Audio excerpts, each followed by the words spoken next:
글로벌 비트 시간입니다. 간밤 미국 증시가 또 한 번 오름세로 마무리를 했습니다.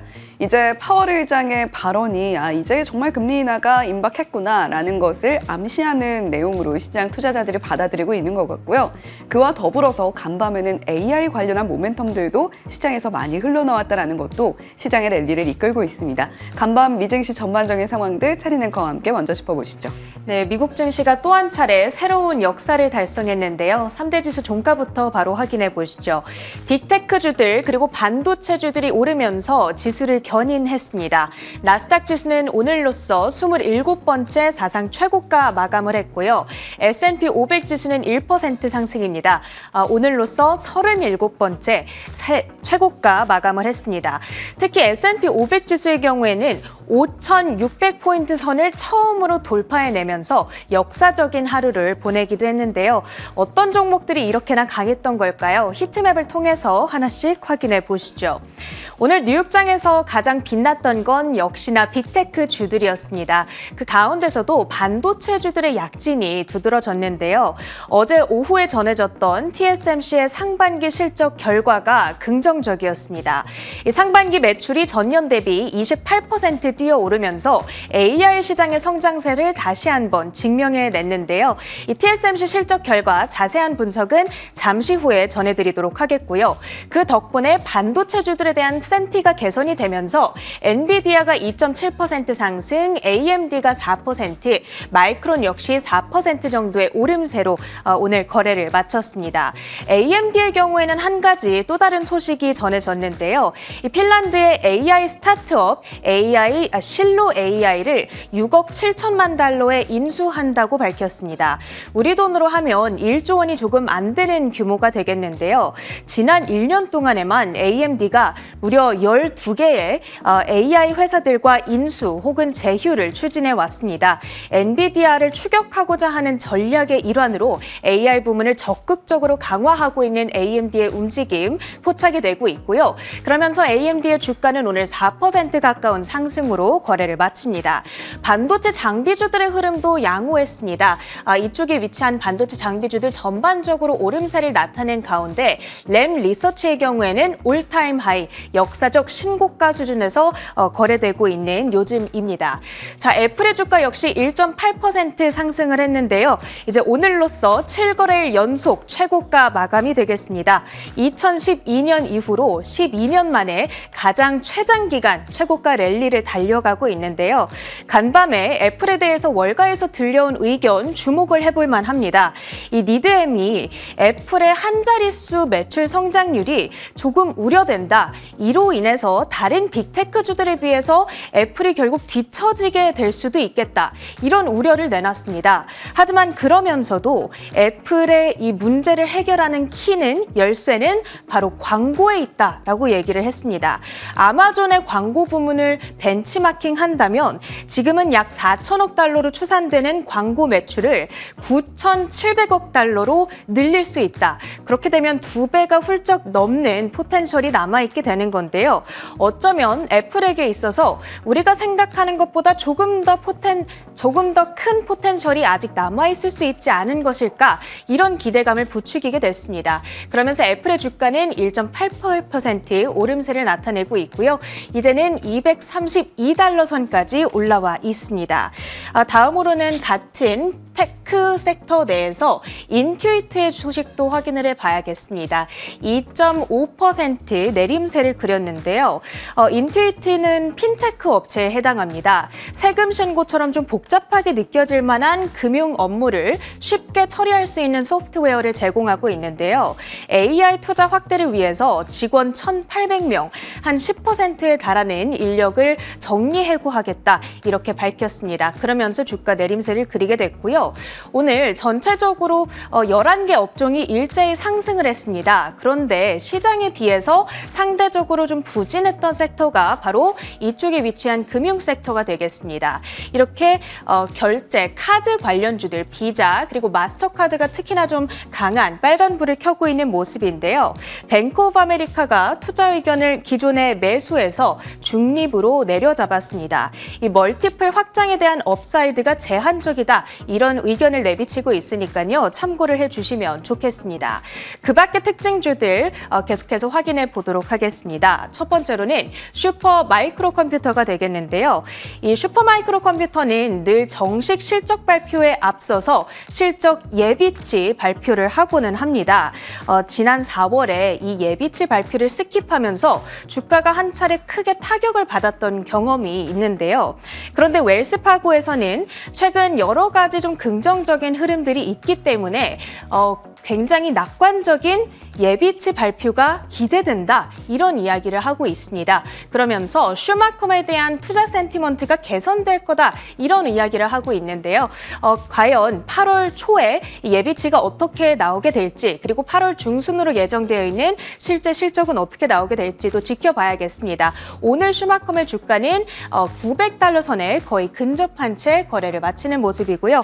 다음으로는 바이두도 확인해 보겠습니다. 지난 주말 사이 중국 정부가 상하이시 내에서 무인 택시 이용을 허가했죠. 이 바이두를 포함한 4개 기업의 로봇 택시를 무료로 예약해서 이용할 수가 있는데요.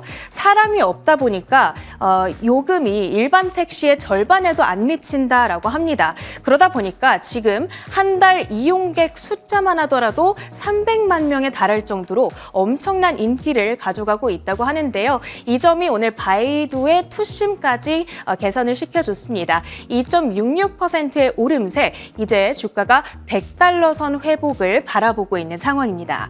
다음으로는 허브스팟의 주가도 확인해 보겠습니다.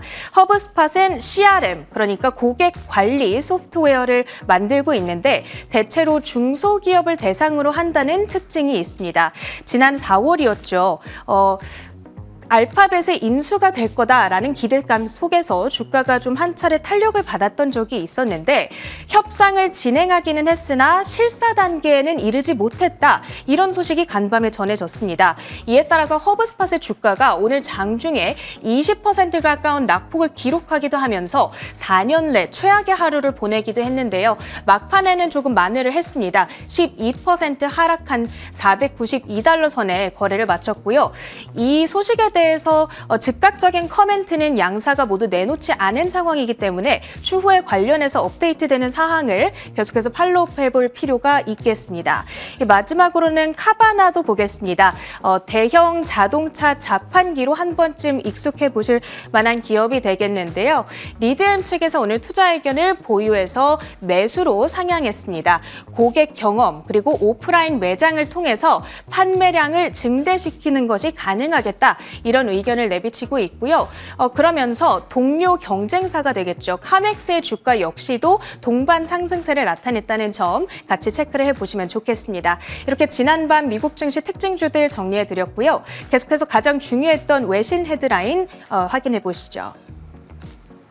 네, 파월 의장의 하원 청문회 이야기부터 그리고 종목별 이슈까지 하나하나 체크를 해보겠습니다. 파월 의장이 이번엔 하원에 출석을 해서 또 한 번 발언을 내놨는데요. 이제 시장에서는 금리 인하가 올해 안에 이루어진다는 데는 어느 정도 컨센서스가 형성이 되어 있는 것 같습니다.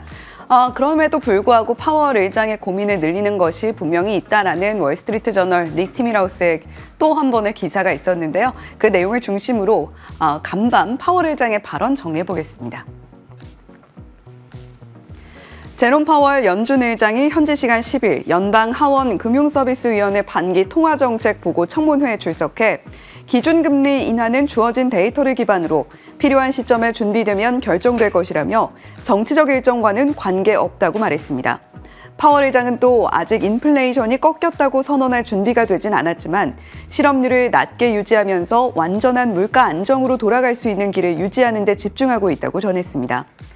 금리를 인하하기 위한 장벽이 제거됐는지와 관련해서는 그것에 어느 정도 확신하고 있다면서도 아직 그렇게 말할 준비가 돼 있지는 않다고 신중함을 유지했습니다. 네, 이렇게 파월 의장의 발언 전반적인 내용들 정리를 해봤습니다. 2023년 12월 그러니까 지난해 연말에 연준이 자신감을 회복하기까지 머지않았다라는 이야기와 함께 2024년에는 이제 금리 인하 사이클에 본격적으로 접어들 수 있겠다라는 기대감을 한껏 끌어올렸던 파월 의장이었습니다. 그런데 2024년 초반 들어서 다시 물가가 고개를 들기 시작하더니 이제 연준의 선호 물가지표죠. PC 물가지표가 2.6%까지 내려오는 모습을 5월에 나타냈습니다. 저희가 또 6월 데이터를 대기하고 있는 와중에 내일 또 오늘 밤에 CPI 받아들고 아마 내일 방송에서 전해드릴 수 있을 것 같은데요. 잠시 후에 JP모건에서 제시한 시나리오까지 한번 짚어보도록 하겠고, 이번에 청문회에서는 확보된 데이터 기반으로 필요한 시점에 금리 인하를 결정하겠다. 인플레이션이 2%라는 목표치에 확신이 들 때 인하를 결정하겠다라고 또 한 번 인하 시기를 구체적으로 못 박는 모습을 보여주지는 않았습니다. 그러나 지금 가장 화두가 되고 있는 대선과 관련해서 정책금리 인하가 9월에 이루어지지 않겠느냐라는 또 시장의 예상치가 있기 때문에 그와는 상관이 없다라고 또 선을 긋는 모습도 보여줬던 파월 의장이었습니다. 다음 장 살펴보시면요. 지금 현재 미국의 경기는 견조한 흐름을 나타내고 있습니다. 지금 보시는 첫 번째 그림에서 점선이 코로나 당시에 그러니까 조금 어려웠던 미국 시장의 흐름들, 하지만 주식시장은 상승을 했던 흐름들을 따라가 봤을 때 올 한 해 동안은 그럼에도 불구하고 EPS라던가 경기 사이클이 상승 신호를 보내고 있다는 분석을 뱅크 오브 아메리카에서 하고 있는데요.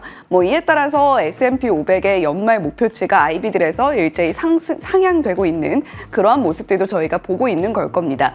다음 장 이어서 보시면요. JP모건에서 제시하고 있는 CPI 시나리오별 시장이 어떻게 움직일 것인가 나타나고 있는 모습인데요. 일단 시장에서는 한 0.1%가량의 상승을 점치고 있습니다. 그러한 상황에 따라서 아마 0.2%에서 0.25%의 상승까지는 시장이 버텨줄 것이다 라고 보고 있고요. 다만 0.25%에서 0.3% 이상으로 나타나게 된다면 S&P 500 지수 하락 일로를 걷게 될 것이다 라는 시나리오 함께 제시하고 있습니다. 오늘 밤 나타나는 물가지표까지 꼼꼼하게 살펴보시면서 미국 시장이 현재의 랠리를 이어갈 수 있을지 한번 지켜보시면 좋겠습니다. 두 번째 헤드라인인데요. TSMC 실적이 미국 시장의 AI 랠리에 다시 숨을 불어넣고 있습니다. 구체적인 실적 어떻게 나왔는지 함께 들여다보시죠. 대만 주요 파운드리 TSMC가 1분기에 이어 2분기에도 시장 예상치를 웃도는 어닝 서프라이즈를 기록했습니다. 고성능 AI 반도체를 비롯한 첨단 공정 수요가 지속 강세를 보이고 있는 것으로 풀이됩니다. TSMC는 지난 6월 2,079억 대만 달러, 한화 약 8조 5천억 원의 매출을 기록했습니다. 이는 전월과 비교해선 9.5% 하락, 연간 기준으로는 32%가량 늘어난 수치입니다. TSMC 실적 구체적으로 좀 들여다보죠. 사실 월간 기준으로는 전월 대비 하락하는 모습을 보여줬기 때문에 이걸 어떻게 해석해야 되나 시장이 좀 걱정하기도 했습니다. 하지만 이 숫자가 찍힌 모습으로만 봤을 때는 시장의 컨센서스를 35%가량 상회하는 모습으로 나타났고요.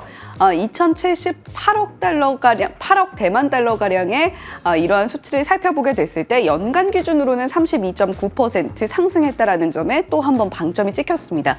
상반기 매출을 기준으로 살펴봤을 때도 전년 동기 대비 한 30%가량 28% 상승으로 나타났기 때문에 AI 수요가 여전히 견조하구나라는 것을 TSMC 실적이 반증했다라는 분석입니다.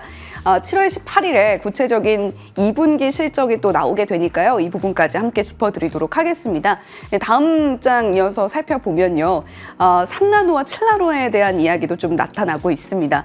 첨단 공정인 3나노 공정에 대한 수요가 엔비디아, 애플을 중심으로 계속 나타나고 있다라는 분석이 이번에도 나오고 있고요. 다만 이제 3나노 공정보다는 조금 뒤처진 것으로 풀이가 되는, 보통은 스마트폰 수요로 반증이 되고 있는 7나노 공정의 경우에는 점차적으로 좀 TSMC가 오히려 가격을 인하하지 않겠느냐라는 루머가 함께 나타나고 있습니다. 3나노단에서는 수요가 늘어나고 있는 만큼 가격 인상에 대한 이야기도 함께 흘러나오고 있는 만큼 3나노 공정을 통해서 7나노 공정을 통해 줄이는 그러한 수익분을 상쇄해서 더 크게 끌어올리겠다라는 것이 TSMC의 목표로 보여지고 있는데요. 3.54% 오른 TSMC 1조 클럽 또 한 번 눈앞에 두고 있습니다. 다만 이렇게 주가가 급격하게 오르는 모습을 나타내면서 블룸버그에서 이런 분석을 내놨더라고요. 밸류에이션에 대한 TSMC의 밸류에이션에 대한 우려가 엔비디아 낙관론을 조금 불식시키는 모습은 보여지고 있다라는 코멘트도 내놓고 있으니까 이러한 부분까지 참고해 보시면 좋겠습니다. 네, 이번에는 애플에 대한 이야기입니다. 애플의 스마트폰 이야기이기도 하면서 AI PC에 대한 이야기 한번 준비를 해봤는데요. 블룸버그 통신의 보도가 나왔습니다. 아이폰 출하량을 10% 늘린다. 과연 어떤 내용인지 함께 들여다보시죠. 애플이 힘든 2023년을 보낸 이후 AI 서비스를 통해 새로운 제품군에 대한 수요를 촉진하기 위해 올 하반기에 최소 9천만 대의 아이폰 16 기기를 출하할 계획이라고 블룸버그 통신이 보도했습니다. 월가 분석가들은 2024년 하반기에 아이폰 매출이 감소할 것으로 예상했지만 블룸버그 통신은 소식통을 인용해 애플이 아이폰 16에 애플 인텔리전스 기능 몇 가지를 추가하면 수요가 늘 것으로 분석하고 있다며 최근 삼성전자, 샤오미, 화웨이 등과 함께 경쟁하던 가운데 애플의 수요 예측이 나왔다고 분석했습니다. 네, 이렇게 아이폰 출하에 대한 이야기도 나오고 있습니다만 IDC 예비데이터가 또 발표가 됐습니다. 2분기에 AI 수요로 인해서 개인용 PC의 글로벌 출하량이 3%가량 늘었는데 그 수혜를 가장 크게 입은 기업이 바로 애플이었다라는 이야기도 함께 흘러나왔죠. 애플의 경우에는 출하량이 전년 동기 대비 무려 20%나 오르는 모습을 보여줬기 때문에 이러한 소식도 애플의 주가 상승에 함께 영향을 미친 것으로 풀이가 되고 있습니다. 지금 애플이 최근 그리고 있는 흐름을 보게 되면 주가 상승이 상당히 가파르게 나타나고 있다는 것을 알 수가 있습니다. 여기에는 결국 AI라는 키워드가 작용을 하고 있는 것이겠죠. 다음 장 이어서 보시면요. 트렌드포스도 이런 이야기하고 있습니다. AI 서버와 노트북 하드웨어 붐이 본격화되고 있다. AMD도 간밤 주가가 3% 넘게 오름세를 나타냈죠. 최근에 주가 상승세가 상당히 또 무섭게 나타나고 있는 AMD이기도 한데요. 핀란드 AI 스타트업 사일로 AI 인수했다라는 소식 앞서서 체리낸커가 전해줬습니다. 그와 함께 AI 프로세서 라이젠 AI 300의 AI PC 출시 소식도 함께 들려오고 있는 만큼 AI 관련한 스마트폰뿐만이 아니라 하드웨어 쪽에서 노트북 시장도 한번 주목해 보시면 좋겠습니다. 마지막으로 유가와 비트코인, 금 가격 함께 보시죠. 미국 원유 재고 감소 소식이 들려왔습니다. 다시 82달러 선까지 내려와 있는 WTI 원유 선물인데요. 간밤엔 0.9%가량 빠지는 흐름을 나타냈고요. 비트코인 57,000달러 선에서 이더리움 3,000달러 선에서 형성이 되어 있습니다. 금 가격, 은 가격, 구리 가격까지 함께 체크해 보시면 좋겠네요. 글로벌 비트 전해드렸습니다.